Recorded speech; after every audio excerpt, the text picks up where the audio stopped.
Well, again, I'm just so privileged and honored to have you on as a guest on the Be Extraordinary Women's Network show. I love celebrating extraordinary women that are making those extraordinary moves across the globe. And I really love that I have such a variety of women that share anything from being a CEO to inventing something to being a housewife that literally is the pillar of her community, the go-to person in a small rural community, which that's very relatable to me and who I am. And one of my most honored people in my life, my aunt, she was that person. And so it reflects back when I get to share other people's stories. They often don't see themselves as extraordinary until somebody else points it out.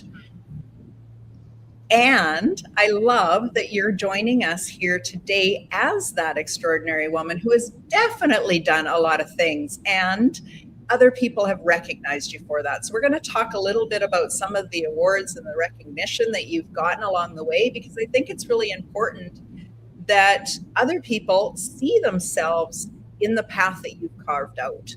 I think that that's just a really beautiful step forward for anybody. But if you're joining us for the very first time, my name is Debbie Prediger. I am the founder of the Be Extraordinary Women's Network and the creator of the Shine Circle. The Shine Circle is all about helping entrepreneurs and leaders step into their own shine, to really shine their unique light. And I am here today with Diana, who is going to introduce a little bit more about who she is and what she stands for. And then together we're going to just have this beautiful conversation that I hope you can see yourself in. Thanks so much, Debbie. It's a pleasure to be here. And so my name is Diana Fioravanti, and I am president for Kuehne+Nagel Canada. I'm also author of Flip the Switch, a book coming out in later in March. And I've been an executive who has sort of been in a couple different industries. I've got most of my career has been in insurance and risk management. And about 4 years ago, I flipped the switch and I moved into freight forwarding logistics and dove right into a man's world. And we have sort of flipped the switch on our culture here, which I'm really, really proud of. I'm also a wife and mother of a 20-year-old daughter. So, it's less about mothering and more about, enjoying time together as two females. And we have a lot of great discussions around some of the topics that we're going to talk about today, I'm sure. Pleasure Oh to my be. goodness. Well, thank you for being here. And I love that you said that you are now in that space where you're really having these deeper conversations. It's mentoring in a different way. You can mentor as an executive, you can even mentor as a friend. But when you're mentoring as a mother, as somebody that really wants to make sure that they're handing down those beautiful stories and legacy and really help them develop into becoming their own person, that's another type of sacred mentoring that I just really, really enjoy. And it's part of the ripple effect that I continue to talk about over and over again. So I love that you are from Canada, so a fellow Canadian in the house, whoop whoop. I also think that it's important as women that we help other women shine their unique light. I think that we talked about it earlier in another platform, that often women stand behind in the shadows and definitely are the pillars of a business or a pillar of the organization, but don't often stand high enough to say, I actually did that. Can you tell or share a story where you felt like you were maybe hiding a little bit behind who you truly are and the value you really truly brought to the organization? Yeah, I think, as women, and I think, I don't want to say just women, but a lot of women grow up, feeling and learning and following a channel where we are to provide service to others. And that is how we value ourselves. And are we doing enough? And not really thinking about, who we are. And so part of my passion for mentoring, not only women, but men and leaders, is the idea of, being able to not only recognize what our natural talents are, but being able to flip the switch and make those big decisions when it may not be as popular for others. And my specific moment and story came when I was years and years in the insurance risk management space. I'd been at the executive level. I was doing quite well, and I had my credentials, my career, I had stability, and I was having a conversation with my daughter, and I was encouraging her to dream bigger and dream scarier, and so we were having a wonderful conversation about her future. And she then turned, as she flipped the switch back on me, and she said, "Well, Mom, what's your big scary dream?" And I went on to tell her about, what I had hoped to do within the insurance organization I was running within North America. And she stopped me. She's like, "Mom, this is so boring." And she didn't mean it to be cruel, but I'll tell you, her honesty and authenticity, it really landed with me because I realized I was doing what so many high achieving women do. I was succeeding, but I was playing it safe. And so, a lot of us wait for that moment where, we're hoping to be tapped on the shoulder to say, "Okay, you're now ready for that bigger thing." And that's where I realized that, listen, I can't be waiting for anybody else to say that I'm ready. I had to believe it myself. And so that's when I made that bold pivot into unfamiliar industry because I had every answer. It's not that I had every answer, but it's because I trusted in my ability to figure it out. I trusted myself. I knew I was a good people leader. I knew that I had built businesses, grown businesses, and had very good financial results. And permission didn't come. I had to give it to myself. And so that's what I would share with other women is that, don't wait for that permission. Um, Find it in yourself because it's there. Wow. And easier said than done.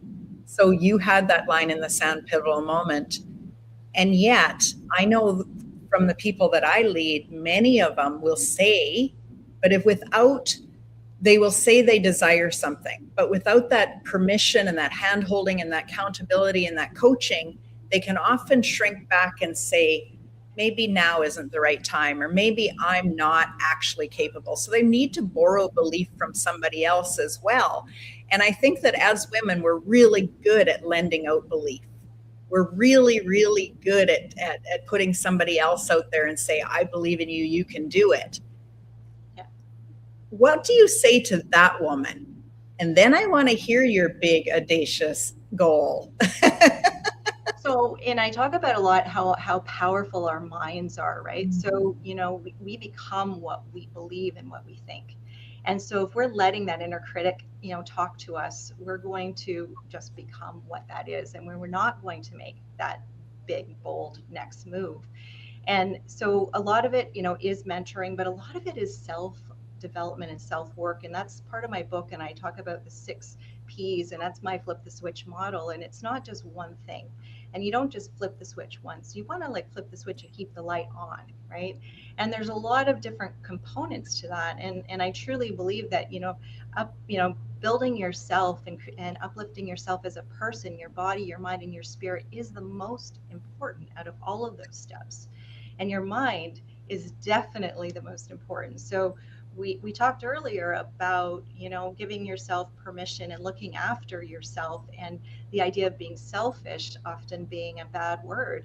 And we as women need to know that in order to give back to others and serve others, and for me to serve my organization here, I need to make sure that my battery is filled every day. So that means getting my sleep, making sure that I get my sleep, that I'm eating properly, and that I'm also making sure that I am auditing the thoughts that are going through my mind. Because there's so much uncertainty in the market right now, and I've got to make sure that I'm on the ball and I'm thinking focused and I'm clear on where we're headed, and my teams count on me for that. So for me, that was the biggest piece. But it's also having your purpose, your passion for what you do, and having a playbook where you've got the steps, in play that you want to go through. And if you're aligned with your purpose, your person is elevated, you've got your passion, and you know where you're going, that perseverance is going to be that much easier because it's hard. You're going to be tempted. People are going to say no, you can't do that. There's going to be challenges in front of you, and so if you're not aligned with your purpose and your passion and feeling really good, you're probably going to quit. You're going to stop. And the last P for me is partnership. We weren't put on this earth to be by ourselves. And so locking arms, and we always say it takes a village to raise children. Well, it takes a village to do a lot of things and to do great things. And so I wouldn't be where I am today without my inner cabinet, which are my partners in my career and in my life, and many of which were men. And Yeah. so I'm very grateful for the guidance and leadership that I've had to help me become, the best that I can be for my people. And I am still a project I'm working on. And I said, one of my greatest lines is the greatest unfinished project you ever work on is you. And I'm working on myself every single day. Well, me too. And thank you for that. I want to go back into that self care. I too believed that self care or even anything to do with self was selfish. It was a trauma that I grew up with, and it took me a long time and some really hard lessons before I realized that I needed to take care of myself in order to be anything for anybody, including myself or my business. Was there a belief that you had to overcome in that, or was it always something you knew but maybe didn't practice as much as you practice today? Yeah, I think, I was always a doer, and my mom was a really hard worker and she did quite well. And I didn't really think that what I did or what I created or what I participated in really was of value or mattered to others. I was just thinking, okay, I go to work and I do a good job and I come home. But as I got into different higher levels of leadership, and it doesn't have to be executive, it could be within your community, but there are all eyes on you. And Mhm. when a woman chooses herself, this ripple, effect that you talk about becomes generational. It changes what your kids see, what your team believes, and what other women dare to try. And so choosing yourself doesn't mean you stop caring about others. It means that you stop abandoning yourself to earn belonging. And that ripple, isn't just personal, it's cultural. You set a new normal. So boundaries, confidence, ambition without apology, leadership without shrinking. And the most powerful part for me in this entire journey I've had is that, when one woman flips the switch, she becomes evidence, and that evidence is contagious. And, I think for me, the whole boundary setting and the whole focus on, courage and taking the steps. And there's a lot of work we do. As people, but as leaders behind the scenes that nobody sees. So what are the reps you're doing when no one's watching? That's what shines a light on game day. And so making sure that when you are in the spotlight or when there are visible eyes on you, that you're making those decisions that are in line and aligned with who you are, as a person, and that you're not shying back or taking a step back for others.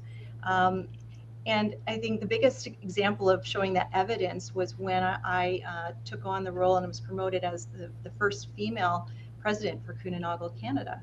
And at that time, there was about 15% women on the board, so majority male. And within the last 4 years, we are now over 50% women. And I'm very proud of that because it wasn't about me hand choosing women. What happened after I stepped into this chair was suddenly, when openings arose, women started putting their hand up. Women that have been here for many years and had never applied for the role before. And so when I had asked them, like, why all of a sudden are you interested in coming in as a national VP for X role? They said, well, I never thought I would want it before. The way that it was done in the past was not the way I agreed, and I thought that's what the company wanted. But then when you came in and started doing things completely different than your predecessors, I realized the game had changed, and the company was now open to thinking differently and thinking about new things. So this was evidence for them that, or gave them the permission and that ripple effect to then start putting up your hand. Yeah, So it yeah. was beautiful. And it's evidence to you that you had the right people in those chairs. They just didn't see themselves in that role. So, wow, what a beautiful example of leading forward, right? Again, by example, what is possible when we do this and we do it together. Um, I have to go back. I have to hear your big audacious goal that you did share with your daughter, or maybe you haven't ever shared the next one, not the one that was boring, the one that's like, come on, mom, lean into this. Oh, mine today is going to be the next Mel Robbins. It's like I just want to have this book take off and really enjoy talking to more and more people and helping more people, especially from a leadership perspective. But when I was speaking with my daughter, it was more about that incremental. Okay, well, I want to streamline this and I want to grow this and maybe do an M&A. Like it was more, and she says, "Mom, you do that all the time. Like that's Yeah. what you do." It Yeah. wasn't anything different. So then when I decided to put my hand up for this role, it was completely out of my comfort zone. It was completely different. And then I realized, oh my gosh, I'm good at it. I can continue doing this. And so then my next big goal was to write a book. And so this is now coming to fruition. And so now it's about marketing this book and getting it to the next level and continuing to help people on LinkedIn. My leaders across the country are engaging in a lot of my conversations. And so I'm trying to help them at all angles and lead by example. And every single turn I take, because it's the right now there's a lot of uncertainty in the market. It's a tough market to be in and a tough industry. So leading by example right now is really important. And my gem today was about who are you in the storm, and that's where I think that presence as a leader is so critical. Yes. Yes. And I think it's time. I keep having the whisper in my ear is like, the shine circle is the whole framework is all about that. It is self discovery, self love, self acceptance. It's healing. If we aren't healing, we're not fully all of ourselves. We're not bringing all of ourselves to the table. The I is intuition. We can't make decisions if our nervous system is being hijacked about doubts and beliefs. And N is for nourishing. And nourishing is everything you're speaking about, the sleep, the how are we taking care of ourselves? How are we feeding our mind? And then E is evolution and empowerment. You're teaching it in a different way. But I believe that leaders today, the ones that I'm at least seeing gain traction, are the ones that believe in all of these things, that it's all pieces of leadership. We don't lead from the top and tell people what to do. We lead by example, and collaborative leadership, in my opinion, is what's going to happen. It's me highlighting you and saying, wow, look at what you're doing. Because you're going to speak a language to a different person than I am. You're reaching somebody else, but it's together that we're reaching the people that really need to hear this. And so I want to go back a little bit and talk about culture, because you've talked about it a few times and how important that is. I don't know where you want to take it, and I'll really allow you freedom to do that. But one of the thoughts that comes in my mind is a company or an organization that their culture is a little bit on the rotten side. And it's a big job to go in and clean out that culture in a way that feels forward thinking, not just come in and like change everything and the old style of leadership we used to see. Can you help me understand what it looked like when you came into a new organization? Absolutely. And I actually get this question quite a bit because I have such a passion for people and for culture. And when I came into this role, of course, I was not a diehard freight forwarder. I wasn't a male. I was looked and felt very different than what the norm was. And I knew that I needed to learn a lot of the hands-on, frontline activity that was happening. And of course, people are my passion. So what better way to do that than learn it through the people? And I could have sat back and asked my executive team, tell me about what the culture's like. Tell me about, what you do in air freight or sea freight. But I decided I'm going to walk with it. I'm going to go, and I actually visited every single site, and I spent time at every single office. We did workshops, and I talked through my book around, the process that I went through. And I did it very differently because typically in the past, the president would show up, and oftentimes I would travel with my head of HR, and of course, when the president and the head of HR walks into a site, what does everybody think? Uh-oh, who's getting knocked, right? And so we changed the culture within a whole year. It took a year for us to kind of go across the country, and we did workshops, and I wanted to know what their experience was, what and how that was impacting the customer experience, and what things that they thought we could do to improve. And rather than taking lists and like sending that up the fruit chain, I actually empowered them while I was there to pick one thing that they could actually do differently that was going to impact the culture and the customer experience. And it was amazing the lists of things that we actually got done in that year, from just saying it was okay to employees to go and empower them to do this. And it was simple things like, having water coolers closer in the warehouses than, for them to walk to the break room and back, it was a waste of time. How they had organized certain areas of the warehouse that wasn't necessarily safe, or for women that the lifting wasn't safe. And so, or lighting outside when women were walking out to their car late at night.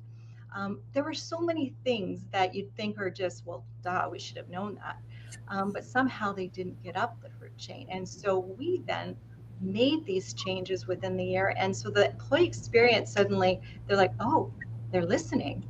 And I went to these workshops not in a suit and heels. I actually went in my jeans, sometimes a jacket in a branch office, but in a warehouse, I was jeans, my company golf shirt or sweatshirt, and a coffee with my safety boots on. And we were just having a conversation. And they got to know who I was, and I got to know who they were. And that was trust building at its best. It was, me, vulnerable, authentic, sharing what I thought about the business and what I wanted to learn. So the culture for me, a lot of people think could be a quick fix, and I just got to tell them to do this, and then the whole business is going to change, and then we can skyrocket. And it doesn't happen that way. And I remember colleagues thinking or saying to me, why are you wasting all this time traveling and going to see all of these places when you should be focusing on the business? And what they didn't realize, and now later do, is that I was focused on the business, and I was focused on the people that were driving our business. And if that's what you're focusing on, that's when you're going to reap the rewards down the road in a big way.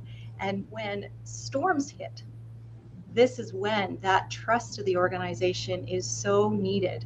And I'm so blessed and I'm gracious to have the trust of the organization to have to make some difficult decisions in this environment. And I've had such great feedback to say, Diana, thank you for being honest. Thank you for telling us the truth and your why, and not only, but how you're going to do that and what your thought process was through it. And Mm. so that's the way that I've always led is, tell the truth quickly, even if it hurts, and then be empathetic around here's here's how I arrived at this decision, and here's what we're going to do together. And then you walk with them and you guide them and you have clarity moving forward. Wow, empowerment at its best. Mhm. I love that you really helped them feel seen and heard and valued first. That feels like every organization in the world could just take on that and shift things quickly. I mean, like you said, when chaos hits the fan, who's jumping ship the fastest? The ones that never felt seen or heard to begin with. They didn't even think they mattered. It doesn't matter what paycheck you bring home. It's all the other things, the little things. And so I love that you allowed them to pick the one thing to help improve the culture. And wow, what a ripple effect! What a momentum building exercise. Because I mean, nothing like everybody getting together to feel like they have a part of this, of the success in a company. Hmm. That Yeah. psychological safety is so important, and it's something that I zero in on in all of our engagement surveys, and making sure that I have a pulse on any area that seems or deems to be a little bit weak, or getting a little toxic. This is where my focus and attention goes quickly to make decisions so that we can continue to evolve our culture in the right direction. Wow. Okay. We have to go to some of the awards and some of the accolades that come with what you're doing.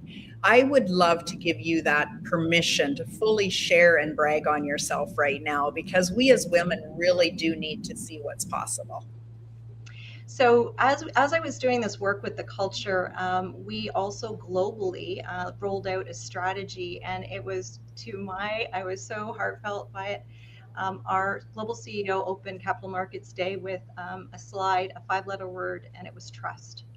And it was such a change in how we would typically manage those days and those discussions. And so it really was exciting for me because we'd already started the groundwork here in Canada. So we were really aligned. And I often use the line, Wayne, because we're Canadian, I can use this. Wayne Gretzky, he was always skating to where the puck was going and not where it was. And so that's where my leadership has always been. It's always future forward. And this is where I think we're heading. And I really was happy to know we were heading in the right direction. So with that new strategy, we also joined Great Place to Work. And so we started doing our engagement surveys around the globe, and we have quite a few certifications of countries, which is amazing. And Canada certified in the first year, which I was really happy about. And not only that, but we did win.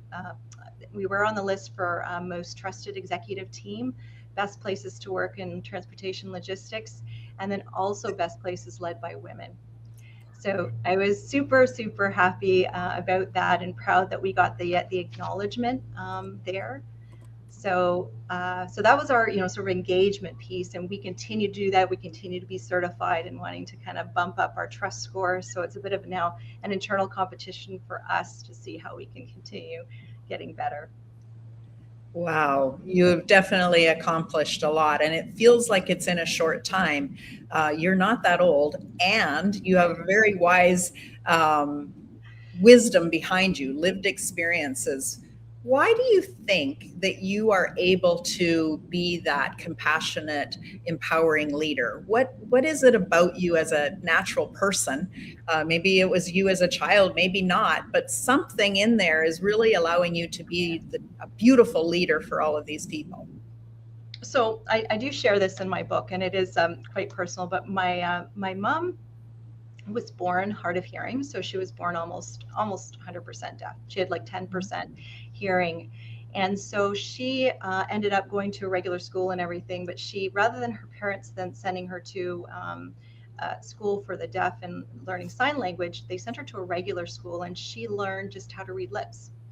And so with her hearing aid and reading lips, she was able to, finish not only high school, but university. And she had top marks in university. She's this really smart lady. But her big, scary dream was to be a teacher. And so she applied for Teachers College in 1972. And so did my dad, who was her partner, her boyfriend at the time. And his marks were much lower than hers. And so she thought for sure she's getting in. Well, the letters come back. My dad gets into Teachers College. She doesn't because of her disability. So this is 1972. So she was heartbroken, to say the least. And I often say, she could have gone into victim mode. She could have crawled under a rock and said, I'm no good to anybody. Society doesn't think I'm good enough. I'm disabled. But she didn't. And she flipped the switch, and she actually got into insurance, and she did a 40-year career in insurance. And funny enough, she found her way back to teaching and became an instructor with the Insurance Institute. And not only became an instructor, but she won Instructor of the Year for Canada in 2013. So I grew up being my mom's ears. And as a young girl, I mean, I was talking to Bell Canada, I was talking to, you know, Rogers, I was talking to all of these businesses that I had no idea what they were for, but my mom would just tell me what to say, and then I would tell her, and then so there's a lot of, I think, empathy and pressure on me as a young one, but also empathy to see how others treated my mom, and she spoke a little differently. And so, with that, as I grew up, I thought I will never treat anyone different because they look different or speak different or act different. Everybody, so from a position of equity and equality, that was a really important value of mine growing up, just because of my mom's situation and how I encountered life with her. Wow, what a beautiful story. Thank you for sharing that with us. We got a little bit of tidbits from what's in the book. Okay, I got to go back to you telling us your big dream of being the next Mel Robbins. Well, I mean, we can see a path forward, and we always need an example of somebody there. But who was Mel Robbins when Mel Robbins was looking for that example? So I love that this is your goal and you're heading there. And I love that you're using your book as that vehicle in order to get there. What is it that makes you even want this? Like, why does this even matter to you? So growing up, but when Mel Robbins wasn't Mel Robbins, like it was Tony Robbins, and there's so many different people you can probably imagine that inspire others to be more and become more. And I have a passion for that. When I meet with someone, or I'm mentoring someone, or I'm doing a keynote, or I put something on LinkedIn and someone gives me feedback to say, oh my gosh, you just changed my world today because here's what I did differently. Yeah. Like, there's no money in the world that could equate to the feeling I have when I get that type of feedback. So I just absolutely love helping others do more, become more. That's, I feel, is my life's purpose. And so when I saw what, Mel Robbins did, and her ability to connect with people is unreal, Yeah. and that is a value of mine. And I, whether it was building my culture here, it's through connection. I was just in Halifax and then Vancouver all last week, and for me, connecting with my employees and was just the most incredible experience. I had some wonderful one-on-ones. One situation actually was interesting because there was a woman that came to me and she says, I'm working nights right now because she's working in our customs, and so we have 24-hour care. And she says, I really want to work days because I really enjoy the team here. I'd like to come in. And I said, does your manager know you want to work days? Well, I think so. And I said, you know what? I would recommend that tomorrow you set up a call and you speak to your manager about what you want. And I think that is something that we as women don't do enough of. And what I've recognized most of my male colleagues have done very well is speak up and say what they want. And a lot of times it comes back to, wanting others to go first or serving others and not thinking about ourselves. But these, one-on-ones. And so then she sent me a message the next day and she says, I spoke to my manager. And I was just so happy because I felt like because I was there and we had the conversation, she was able to take that micro flip and make that one step move forward. So that's part of the dream, is that if I could do that all the time with people around the world, that would be absolutely my big dream. Yeah, well, you are doing that around the world. Like you just said, Halifax to Vancouver, that's across Canada in just a few short days. That's a And long flight, let me tell you. no doubt about Going it. to And, Europe. I'm in Mexico right now. We've got people that are watching from all over the world. So we're already doing it. It's just in a bigger scale, and we're going to do that. We're going to get that for you.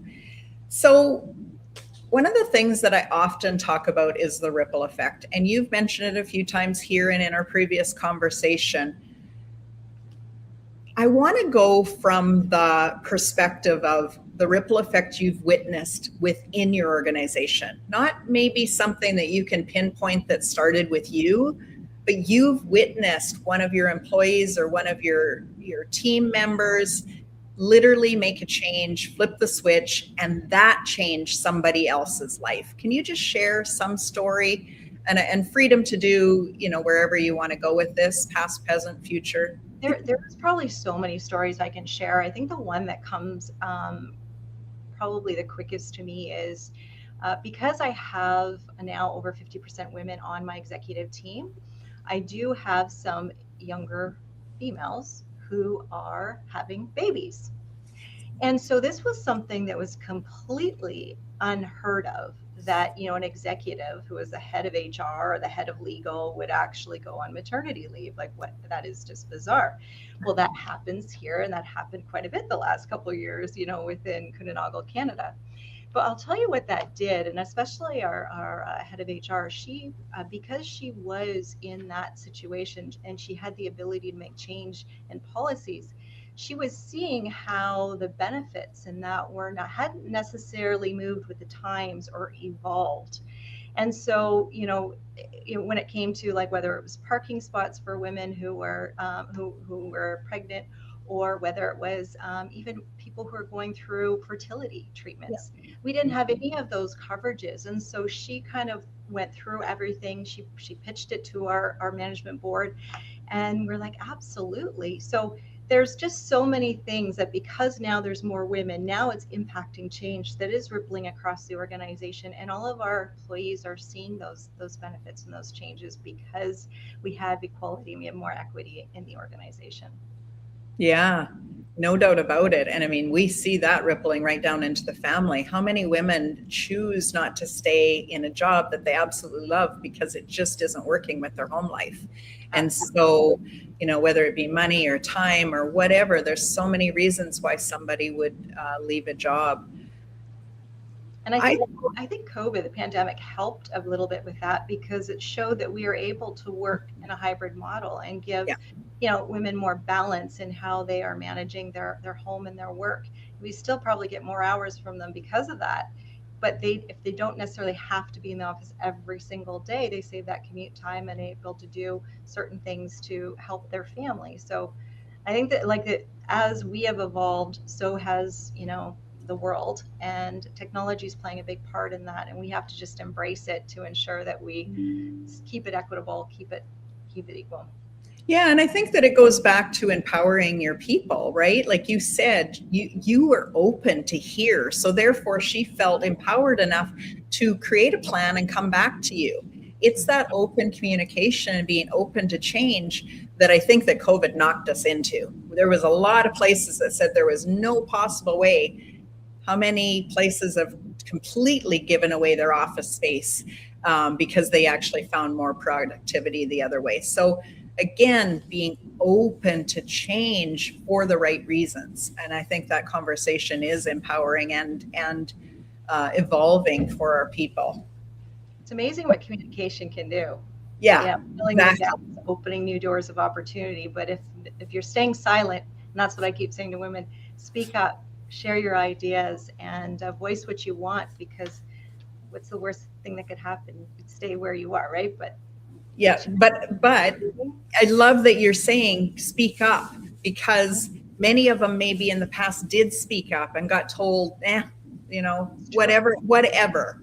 And I'm not just saying it just happens to women, because it happens to a lot of men too, where they're just not seen and heard and valued. And so anytime that somebody comes in and says, I am willing to hear, but you need to take the personal responsibility to come to me with solutions, come to me with more than just the problem, but actually what can we do about it? I think that that's just a leadership shift that we're seeing in a beautiful way. And maybe I'm wrong. Maybe you're not seeing it across the board, but the places that I get to hang in, we are seeing it. We're definitely seeing it here in Canada. And I think it's very fair that you said it's not just women, it's the culture. Yeah. And if the culture is a no control and command directing organizational culture, people are going to learn to, it's better to be quiet, just mind your P's and Q's, or otherwise you'll get fired, that sort of thing. That's where that psychological safety comes in, for people to feel like it's okay to speak up. It's okay to make a mistake. We're risk forward. Otherwise, there's no innovation happening. We're going to be stagnating, if we are completely living in fear. Yeah. Yes, so true. Okay, in this last few minutes, I want to really concentrate on your book, because I want to know, who is it written for? Who would you absolutely love to have it in their hands? And then once they have it in their hands, what the ripple effect that you're seeing happen because of this book gets into the first level of people's hands? Yeah, so this question is really important because the person I wrote it for was probably me, 10, 15, 20 years ago, and even now. So it's the person who wants to do more and become more, whether they're just starting out their career and they know where they want to head, or whether they're a catalyst in their own field and they just are feeling stuck. And that whole idea of feeling stuck is where I actually find a lot of people who come to me for mentoring. And sometimes, and that's why I call it flip the switch, because it's just, it's a mindset shift. It's how we look and how we think of ourselves, and knowing what we want and speaking up. So for me, it's those people who want to continue that self development. You don't necessarily have to have the title of a leader to benefit from the book. You're going to definitely benefit from it, within a community, within your family, however you show up. If you want to show up in a little different way, you're going to find some tools there to help you, for sure. And there's tools throughout the book. Thank you for that. Mhm. Also, do you see this book as more than a book? Do you see it as a workshop? Do you see it as a mini course, or even a community of people, like a mastermind? Absolutely. And so once I got the book written and I'm working on it now, I'm working on how I can build the platform of Flip the Switch, because a lot of people are, they're even my advanced reviewers are saying what's next, and wanting to connect as a community, but also, wants to really understand the tools that are there, how they can get some coaching and mentoring through that, which is really, so my organization here, when they read the book, they're going to be like, oh, she does this with us all the time. And I've been practicing, whether it's town halls or whatever, to see what actually sticks. Yeah. And so in my book, in one of the acknowledgments, I acknowledge the people across the country and here at Kunainagal, because they have helped this come alive by, just their feedback on what's working, what's not working. So yeah, it's going to become much bigger. And even here, we've got Flip the Switch workshops going on across our warehouses, and people are using this. We're naming meeting rooms. People want to name it, Flip the Switch. So it's really catching on, and I'm excited to see where it's gonna take us. Oh my goodness, I'm so proud of you. I'm so excited for you. I can't wait to be a part of that. I want to witness it both in front and behind the scenes with you. Thank you.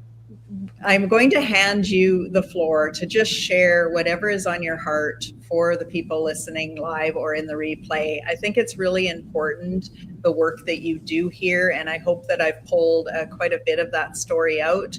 There's always that gem that I haven't pulled out yet. So go ahead.